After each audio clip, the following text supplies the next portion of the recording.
11 मई 2025 को जब अचानक पाकिस्तान और भारत के दरमियान जंग बंदी का ऐलान हुआ तो सारी दुनिया की नज़रें एक बार फिर जनूबी एशिया के अंधो एटमी ताकतों की तरफ उठ गईं, जिनके दरमियान माजी में कई जंगें हो चुकी हैं और कई बार दुनिया को लगा कि शायद तीसरी आलमी जंग का आगाज़ उसी खत्ते से हो जाएगा। मगर इस बार जो बात हैरान कुन थी वो ये थी कि जंग बंदी एक ऐसे वक्त पर हुई जब दोनों जानिब गोलाबारी अपने अरूज पर थी।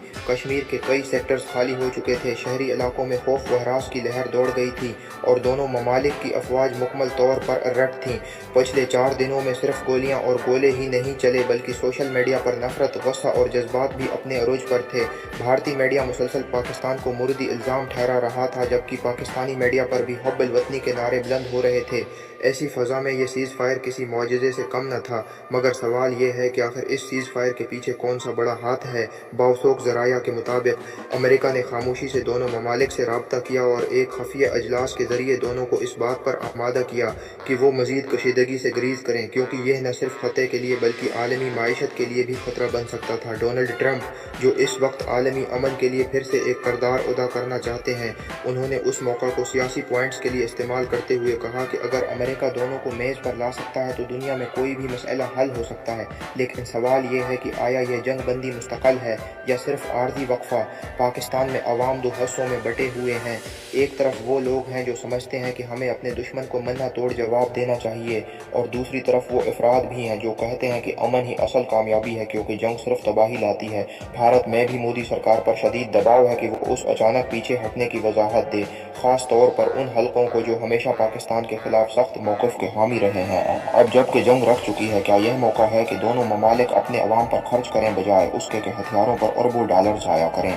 अगर हम देखें तो उस कशीदगी के दौरान न सिर्फ इंसानी जानों का नुकसान हुआ बल्कि तिजारत, सियाहत और तालीमी सरगर्मियाँ भी शदीद मुतासर हुए। कश्मीर के लोग जो पहले ही खौफ और बेयकीनी की फ़ज़ा में जीते हैं, वो अब एक बार फिर महाजर बन चुके हैं। उनका एतमाद बार बार टूटता है। आलमी बरादरी ने अगरचा उस सीज़ फायर का खैर मुकद्दम किया है, लेकिन साथ ही ये मुतालबा भी किया जा रहा है कि उसके बाद एक मुस्तक़िल मुज़ाकराती अमल शुरू किया जाए, जिसमें सिर्फ फौजी नहीं बल्कि सियासी और इंसानी बुनियादों पर भी हल निकाला जाए। मसला सिर्फ लाइन ऑफ कंट्रोल का नहीं बल्कि ज़हनों की सरहदों का है, जो हर वाक़ये के बाद और भी बुलंद हो जाती हैं। अगर हम वाकई चाहते हैं कि यह ख़त्ता तरक्की करे, अगर हम वाकई चाहते हैं कि हमारी नस्लें अमन में सांस लें, तो फिर हमें जंग से ज़्यादा अमन को मौका देना होगा।